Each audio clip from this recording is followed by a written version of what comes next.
두 세대를 잇는 다리. 오늘의 이야기는 마가다국의 한 작은 마을에서 해가 저물어 가던 저녁에 시작되었습니다.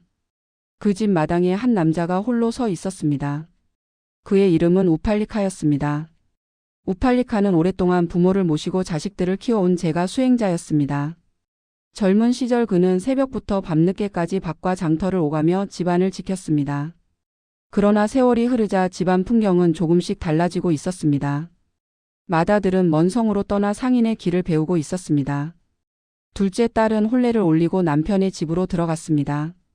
한때 웃음과 발자국 소리로 가득하던 마당은 이제 조용한 바람과 새소리만 남아 있었습니다. 집 안 깊은 곳에는 연로한 어머니가 누워 지내고 있었습니다.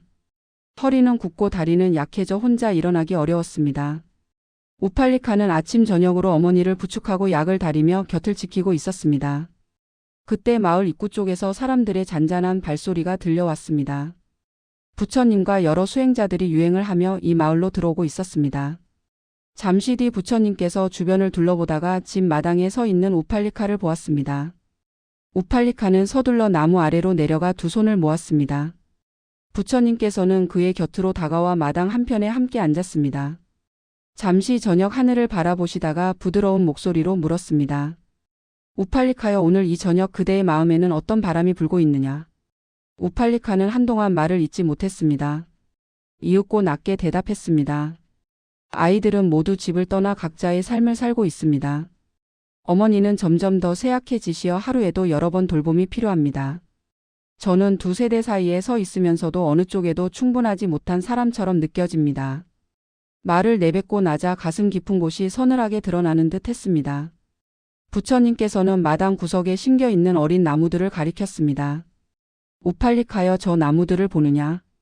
우팔리카가 고개를 끄덕였습니다. 처음 이 나무들이 심어졌을 때에는 그대의 허리에도 미치지 못했을 것이다. 그러나 햇빛과 비와 바람을 맞으며 이제는 그대의 머리 위로 가지를 뻗고 있구나. 부처님께서는 나뭇가지를 올려다보며 말을 이었습니다.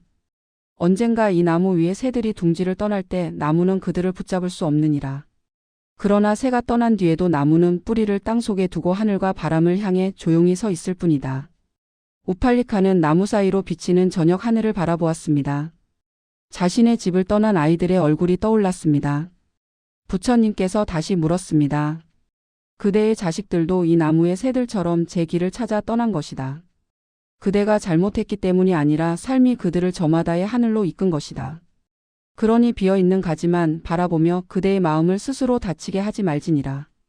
우팔리카의 가슴 속에서 조금 굳어 있던 것이 풀어지는 듯 했습니다. 그러나 이내 또 다른 마음이 올라왔습니다. 부처님이시여, 저는 여전히 어머니를 모시고 있습니다. 때때로 너무 지치고 숨을 고르고 싶다는 생각이 듭니다. 그럴 때면 곧바로 불효를 하고 있는 자식이 된 것 같아 마음이 아픕니다. 부처님께서는 땅에 떨어진 작은 돌멩이 하나를 집어 들었습니다. 그리고 우팔리카의 손바닥 위에 조용히 올려두었습니다. 이 돌은 한순간에 이 자리에 온 것이 아니다. 수많은 비와 발걸음과 흐름을 거치며 여기까지 왔다. 그대의 효심 또한 한순간에 완전해지지 않는다. 젊은 날에는 젊은 날의 효가 있고 나이가 들면 또 다른 모양의 효가 있을 뿐이다. 부처님께서는 다시 말했습니다. 그대가 피곤한 몸을 이끌고도 날마다 어머니의 곁을 지킨 것. 때로는 지친 얼굴로 앉아 있으면서도 자리를 떠나지 않은 것. 이것이 이미 효의 한 모습이다.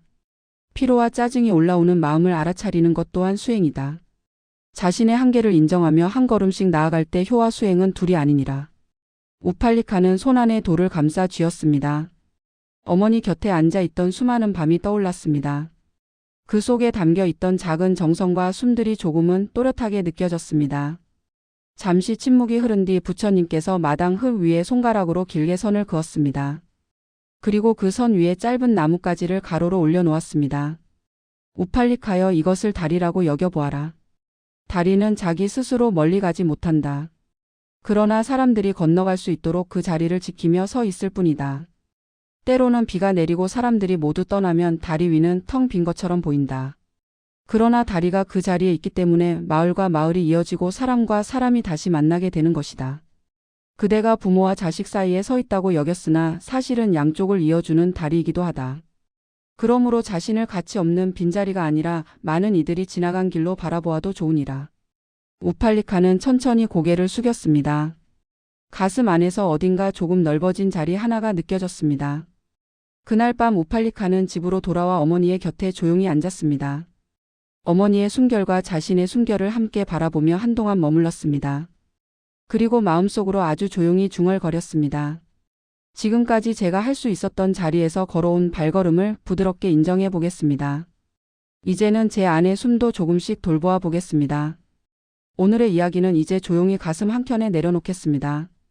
혹시 당신의 마음에도 떠나보낸 자녀들에 대한 허전함과 부모를 향한 미안함이 함께 머물러 있다면 그 사이에서 서 있는 자신을 한번 조용히 바라보셔도 좋겠습니다. 오늘만큼은 그 모든 마음 한가운데에 당신의 숨이 쉴 작은 자리도 함께 허락해 주시길 바랍니다.